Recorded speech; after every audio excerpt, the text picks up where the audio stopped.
Hey guys, welcome to Manoeuvre Education. This is Aditi Ray and today we will discuss the most important topic in the verbal section in our CET examination, that is reading comprehension. I hope your CET preparation has started well. The examination is supposed to be conducted on 9th and 10th of March. So it is just about a month remaining for CET. Yes, you heard it right, just about a month. So out of all the 50 questions that will be coming in the verbal ability section, around 12 to 15 questions will be dedicated to this section, that is reading comprehension. It is the most important topic in CET examination in the verbal section and you just cannot do without this section. It is very important that you have a very high accuracy in reading comprehension, which can be easily attained by a number of practice sets. So here today we are going to talk about reading comprehension. Now there are going to be two types of reading comprehension. First is going to be the factual questions and the second is going to be the inference based questions that will be asked to you in the examination. Factual based questions are going to be extremely easy. They are going to be very straightforward. So you'll just have to look up at the comprehension for the data, find it and answer the question. But when it comes to inference type of questions, these will be a little tricky and a little difficult. Here you must understand the passage completely before you are able to answer the inference based questions. So basically you are supposed to comprehend the passage and then you can mark the right answer in these inference type questions. So let us see a passage and try to solve the answers here. Now I'm sorry for the small font, but I couldn't fit in the entire passage here. Firstly, I would expect you to read the passage on your own and try to answer the questions on your own. And then try and match the answers with my answer and my solution and my explanation so that you are able to understand if you are on the right track or not. Alright, so let us start with the passage. Here, as you can see, the passage is given in paragraphs that will help you understand and recollect the passages more easily. Alright, so let us start. Political ploys initially hailed as the master strokes often end up as flops. The rupees 60,000 crore farm loan waiver announced in the budget writes off 100% of overdues of small marginal farmers holding up to 2 hectares and 25% of overdues of larger farmers. While India has enjoyed 8% to 9% GDP growth for the past few years, the boom has bypassed many rural areas and farmer distress and suicides have made newspaper headlines. Various attempts to provide relief, employment guarantee schemes, public distribution systems have made little impact thanks to the huge leakages from the lousy delivery systems of government. So many economists think the loan waiver is a worthwhile alternative to provide relief. However, the poorest rural folks are landless laborers who get neither farm loans nor waivers.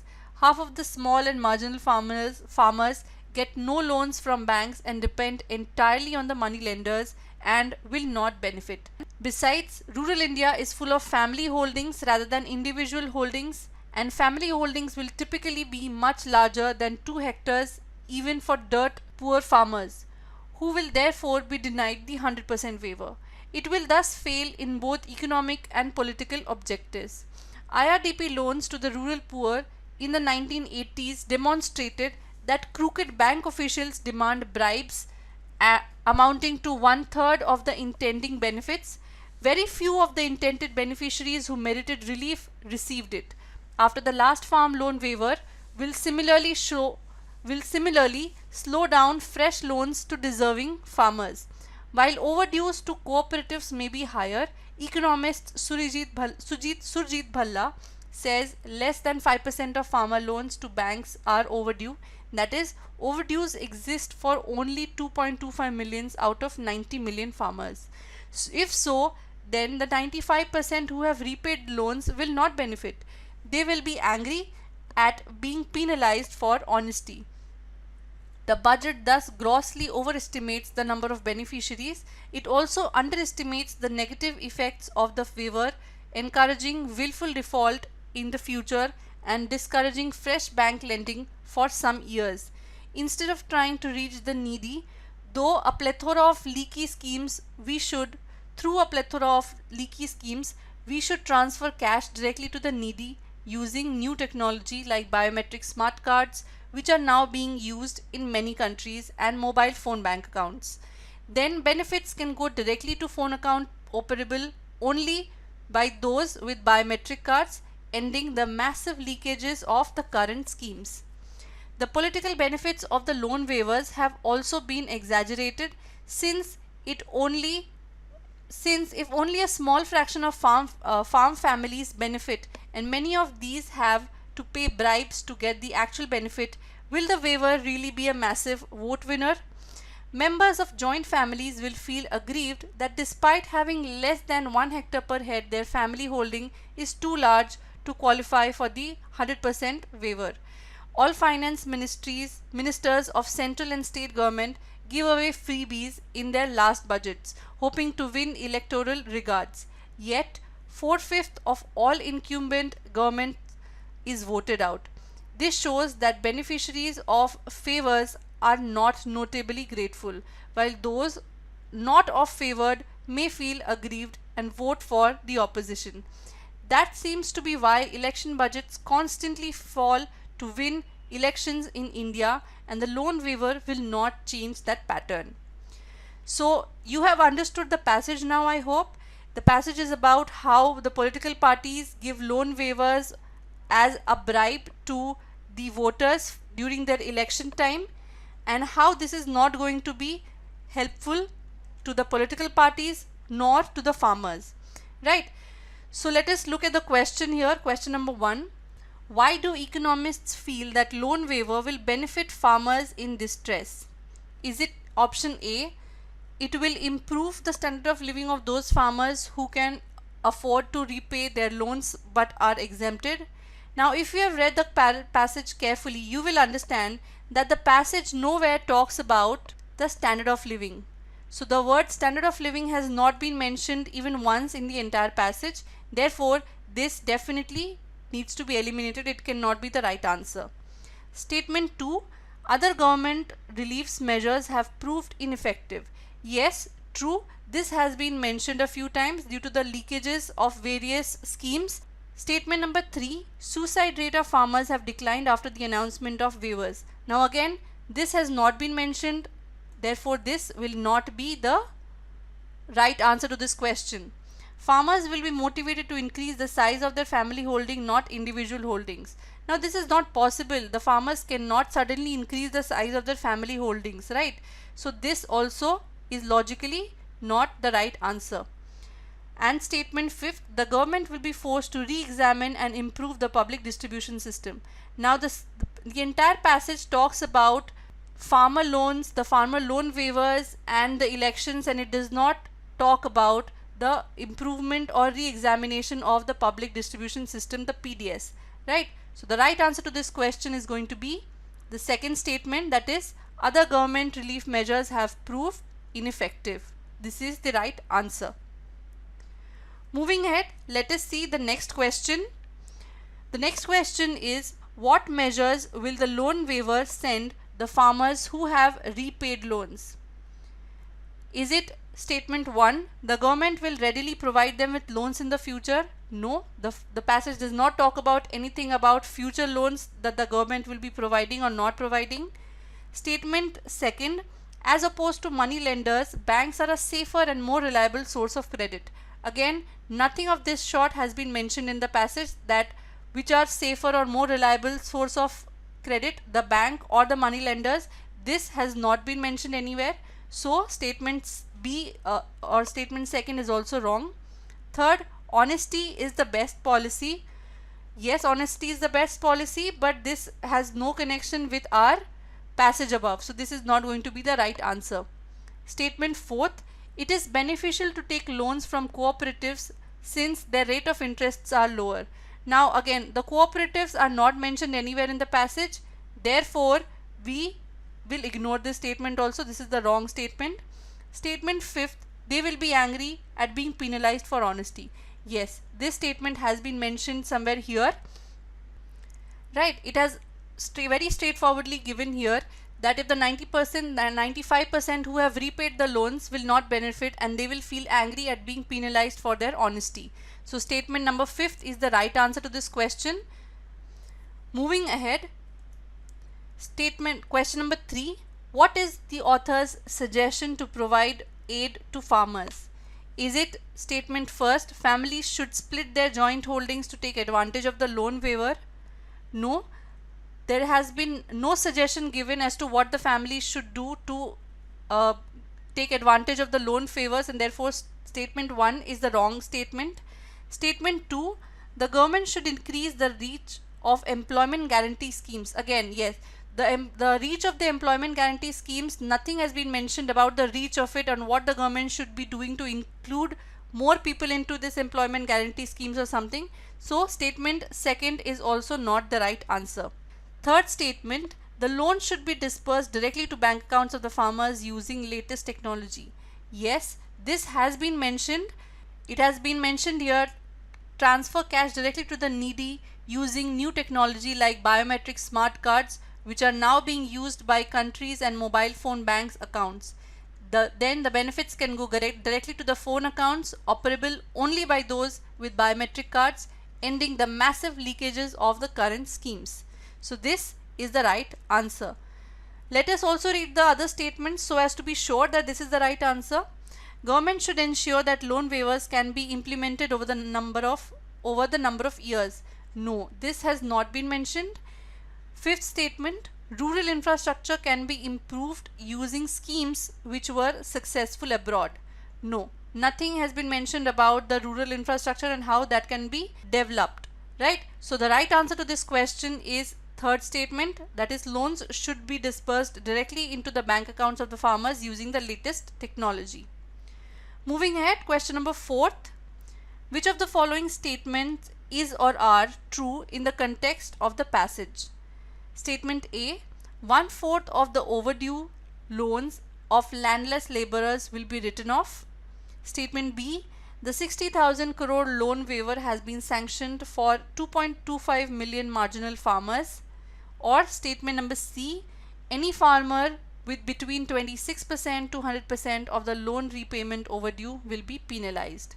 Now these are the 3 statements in front of us, and we are supposed to find out which of the statements is true in context of the passage. Now you have to be very careful with these type of questions. There can be some very logical passages that come and they will give you very logical statements here, but those statements will not be mentioned in the passages. So you have to be very careful about which of the statements are true and also are present in the passage. You have to find those statements to be present in the passage. Just being true does not quantify them to be the right answer. Alright, so let us see. Statement B seems right because this has been mentioned here in the first paragraph itself. The 60,000 crore farmers loan waiver announced in the budget writes off 100% of the overdues of small and marginal farmers holding up to 2 hectares and 25% of overdues of the larger farmers. Right? Now this is the right answer. Now those of you wondering where is this 2.25 million marginal farmers, this amount coming from? This has been mentioned here in the second paragraph, that there are around 2.25 million farmers out of 90 million farmers where overdues exist, right? So overdues exist for 2.25 million farmers. That means these people are left with an overdue amount in their loans. So statement B is going to be the right answer. Moving ahead, question number 5. Which of the following cannot be said about the loan waivers?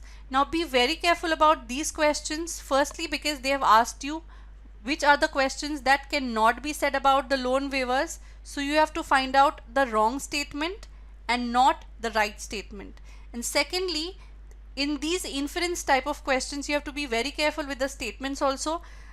On reading in the first glance, you may find that the statements are correct, but you have to be very careful that the statement has to be correct with relation to the passage above. If the statement is true but is not present in the passage, then that statement has to be considered as the wrong statement. Alright, so be very careful and very alert while solving these inference-based questions. So let us read the options here. Statement A says small and marginal farmers will benefit the most. Now, on first glance, this statement seems very correct. But here constantly we have been seeing how the small and marginal farmers will not benefit with this loan waiver. Alright, so this statement is false. Second statement, the loan waiver penalizes the deserving farmers. This is true. We just saw here that the 95% of the people who have benefited, who have repaid the loans, they will be angry at the loan waivers because they have already repaid the loan amounts and they will feel that they are being penalized for their honesty. So this statement is right. The third statement, a large percentile, that is 95% of the distressed farmers will benefit. This is also false, right? It has been constantly said that the 95% of the people who have repaid their loan will not benefit and they will feel angry, right? So the large percentage, that is 95% of the distressed farmers, will not benefit. So statement 1 and statement A and statement C are wrong. Therefore, the right answer is going to be statement 1 and 3. This is going to be the right answer. Alright, let us move ahead and see the next question. Question number 6. Choose the word which is the most nearly the same in meaning to the word incumbent. Now this word has been mentioned here in the passage.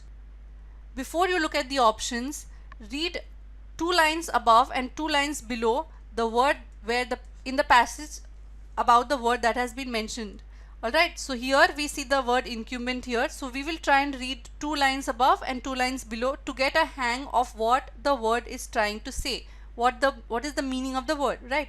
All finance ministers of central and state government give away freebies in their last budgets hoping to win electoral regards. Yet 4/5 of all incumbent government is voted out. Right? This shows that beneficiaries of favors are not notably grateful, while those not so favored may feel aggrieved and vote for the opposition. Now here we get an idea about what the word incumbent government mean. Let us see the options now. Does it mean mandatory? No. Mandatory means compulsory. So this is not the right meaning. Present? No. Incapable? No. Lazy? No. Officious? What is this meaning of the word officious? The word officious means asserting of authority or dominating. Alright? Authority. This is the right answer to the word incumbent. This has a very similar meaning to the word incumbent. What does incumbent mean? The meaning of the word incumbent is when someone holds office of duty or responsibility. Alright? I hope you are getting a hang of these questions. Next question. Choose the word which is the most opposite in meaning to the word plethora. Now again, like we said in the earlier question, let us find the word and read 2 statements above and 2 statements below the word plethora given in the passage. This is the word. There is no space here. This is the word plethora. So let us try read. It also underestimates the negative effects of waiver, encouraging willful default in the future and discouraging the fresh bank lendings for some years. Instead of trying to reach the needy through plethora of leaky schemes, we should transfer cash directly to the needy using new technology like biometric smart cards, which are now being used in many countries, and mobile phone bank accounts. Right? So the word plethora means plenty or many leaky schemes or plenty of leaky schemes, right? So the most opposite, now here we don't have to find the meaning of the word, we have to find the word which is the most opposite to the word plethora. Plethora means many or plenty, right? Let us look at the options. Dearth, yes, this can be the right answer. What does dearth means? Dearth means lack or scarcity. This is the right answer.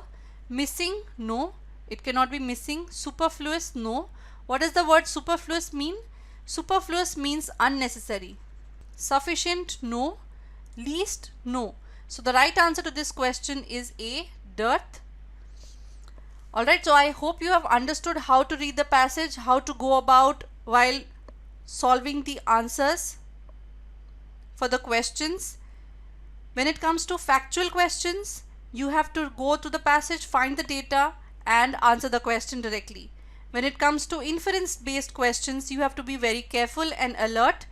Read the question very carefully and try to find the answer. Alright. Now the things that you need to remember while solving these passages, again, these are the strategies or the tricks that you can keep up your hand. First, you have to understand the overall theme of the passage. This is extremely important. What the author or the authority is trying to convey, which sector is addressed, what is the passage referring to, etc. This will be the theme of your passage. Secondly, create one word or one line summaries for each paragraph. This will be extremely beneficial when you get extremely long passages, right? So that it becomes easier while answering the question. This will also help you recollect in which paragraph you read which data, right? The third that you need to remember is pay attention to the highlighted words. Now there can be some highlighted words. You need to pay attention to those words and the surrounding context to help understand the meaning of the words, right? Like we did in the last two questions, we found a synonym and an antonym of the word. Now those words could be highlighted in your paragraph. That will help you understand the context of the word and it will help you in your vocabulary type of questions. Fourth statement is, while skimming through questions, make a keynote of the words and the phrases. This saves time while answering the questions, right? This will help you a lot when you have reading extremely big lengthy passages. This will be a time saver. Fifth, make summarizing and paraphrasing an integral part of your practice sessions. Now that you are practicing, please make it a habit to summarize and paraphrase the passages that you are reading. This will make your job easy while answering the questions like what does this phrase XYZ in the passage mean, or what does the main objective of the passage, or what does the author wants to imply in this paragraph or the passage, etc., or what would be the next course of action, right? So these are the type of questions that you can understand and you can solve on your own if you make summarizing and paraphrasing a very habit, the very second nature of reading a passage. The moment you read a passage, try to find out what the author is trying to say and try to summarize it in as short as possible. This will help you with your passages. You can join us for our MBA CET 2019 crash course. The batch starts on 1st of February 2019. The last day for the enrollment is 30th Jan 2019. There is hardly any time left. The exam is on 9th and 10th of March. So just a month left. Start your preparation right now if you have not yet begun. You can contact us at our Borivali Center at this number 907-6424-208, or you can also contact us at our DADAR number at this number 930436662 or 81. You can also visit us at our website, that is www.manoeuvreedu.com. Reading comprehension happens to be the heart and soul of the verbal ability section, and therefore this is one section, one topic that you just cannot ignore while your preparation. So practice as many questions, as many passages as you can. You can also contact our online team by calling the number 8828581455. If you like the video, please share and subscribe the channel below. You can also share the video with your friends and family on Facebook and WhatsApp. All the best for all the upcoming examinations. Thank you.